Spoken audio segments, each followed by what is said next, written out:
চক্রব্যূহ। পুরো কনসেপ্টটা মহাভারত থেকে টেনে একদম এই সময়ের পরিপ্রেক্ষিতে আনছি, পুরো লিঙ্ক করছি। চলে এসেছি বাগুইআটিতে। বাগুইআটি মানেই এই এলাকার মধ্যে অনেকগুলো পুজো হয়ে থাকে, দুর্গাপুজো হয়ে থাকে। এই মাঠ সকলেরই নিশ্চয়ই চেনা মাঠ, রেলপুকুর ইউনাইটেড ক্লাব। গতবারও আমি এসেছিলাম, একটা সুন্দর মণ্ডপ উপহার দিয়েছিলেন শিল্পী সন্দীপ মুখার্জি দাদা। এবছরও সন্দীপ মুখার্জি দাদার হাত ধরে এই পুজোর সূচনা হতে চলেছে আজকে। আজ রয়েছে খুঁটি পুজো। কিছুক্ষণ আগে বৃষ্টিতে ভেজাও হলো, আবার রোদে পোড়াও হলো। সকাল থেকে রোদে পোড়া, আবার এখন বৃষ্টিতে ভেজা, দুটো আলাদা স্বাদ। আজকে খুঁটি পুজো রয়েছে, দেখা যাবে কি থিম আজকে আমরা এখানে এবছর দেখতে পাবো। ক্লাবের একদম ভিতরের অংশটাতে পুজোটা হচ্ছে। হ্যাঁ, ঠাকুরমশাই অলরেডি পুজোতে বসে পড়েছেন আমি দেখতে পাচ্ছি। এবং এই যে মঙ্গল ঘট সামনে রয়েছে, এবং খুঁটিটা তোমাদের দেখাচ্ছি একটু পরেই, খুঁটিটা দেখাচ্ছি। পুজো সম্পন্ন হওয়ার পর তারপর যে খুঁটি প্রতিস্থাপনের কাজ সেটা হবে আর কি। টোটাল যে মাঠটার অবস্থা এই মুহূর্তে এরকমটা। আমি জানি যে বৃষ্টি হলেও যে শারদ সূচনা সেটা কিন্তু থেমে থাকবে না কোনোভাবেই, এবং আমরা বৃষ্টিতেও ঠাকুর দেখতে বেরোই পুজোর সময়, সেটা আমরা জানি।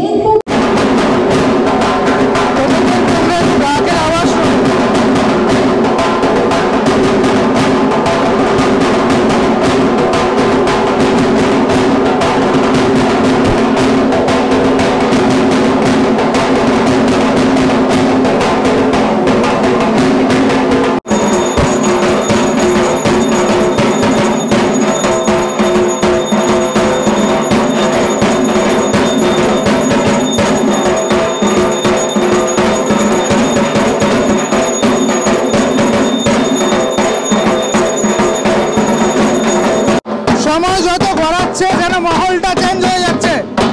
এই যে জায়গাটা, এই জায়গাটাতে খুঁটি প্রতিস্থাপন করা হবে। ঢাকি বাইরে সবাই চলে এসছেন, রেডি করা হচ্ছে জায়গাটাকে। অবশেষে এখন খুঁটি প্রতিস্থাপনের পালা। বছরের 2024-এর খুঁটি প্রতিস্থাপন করা হচ্ছে। একটা সুন্দর খুঁটি, মায়ের যে অবয়বটা সেটা পুরোপুরি বোঝা যাচ্ছে এখানে।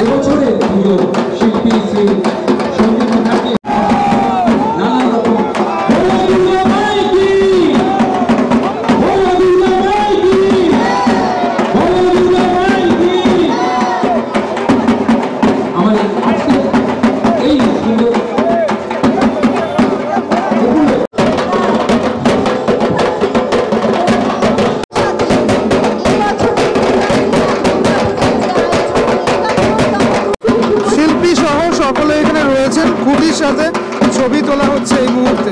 খুব সুন্দর একটি খুঁটি, মায়ের দশভুজা হাতও দেখতে।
সন্দীপদার চেনা ক্লাব এবছরও এই ক্লাবে আর কি করছো।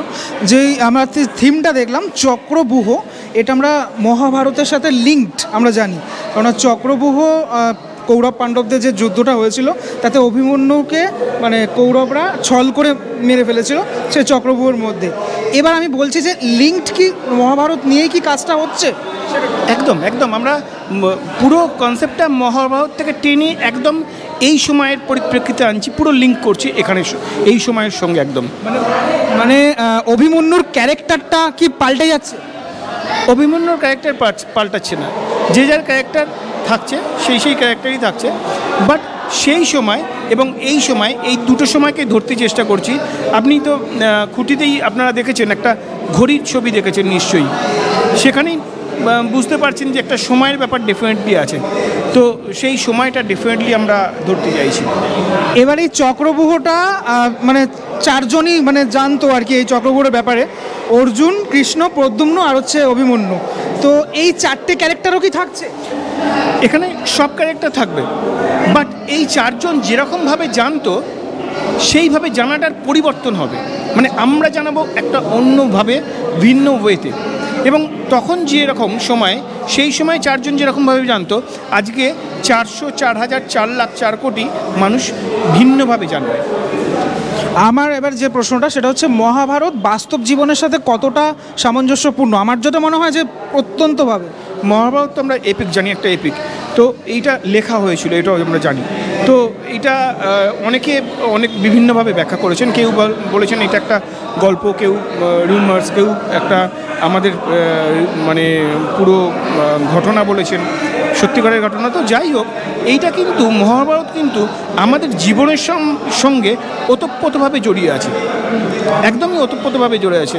এবং আমরা কিন্তু মাঝে মধ্যেই আমাদের সাংসারিক কিছু হলে বলি কিন্তু মহাভারত হচ্ছে। সুতরাং মহাভারত কিন্তু আমাদের রক্তে রক্তে শিরায় শিরায়। একদমই তাই। এবার দিদির কাছে আসবো যে প্রশ্নটা নিয়ে, যে এই যে সাংসারিক বিষয়টা বললো দাদা, এই ব্যাপারটা নিয়ে বলো যে তোমারও একটি সংসার আছে, এই সংসারের সাথে মহাভারতকে তুমি কিভাবে অ্যাটাচ করো বা কিভাবে দেখো বিষয়টা নিয়ে? প্রত্যেকটা ক্যারেক্টার কি দেখতে পাই, আমাদের আশেপাশে প্রত্যেকটা ক্যারেক্টার ঘুরে বেড়াচ্ছে। সেই প্রত্যেকটা ক্যারেক্টার বিভিন্ন রকম রূপ নিয়ে আমাদের সামনে এসে ধরা দেয়, তাদের সঙ্গে আমরা বিভিন্ন রকমভাবে রিয়্যাক্ট করি। এই বিষয়টাকে অন্যরকম করে ধরা হবে কাজের মাধ্যমে।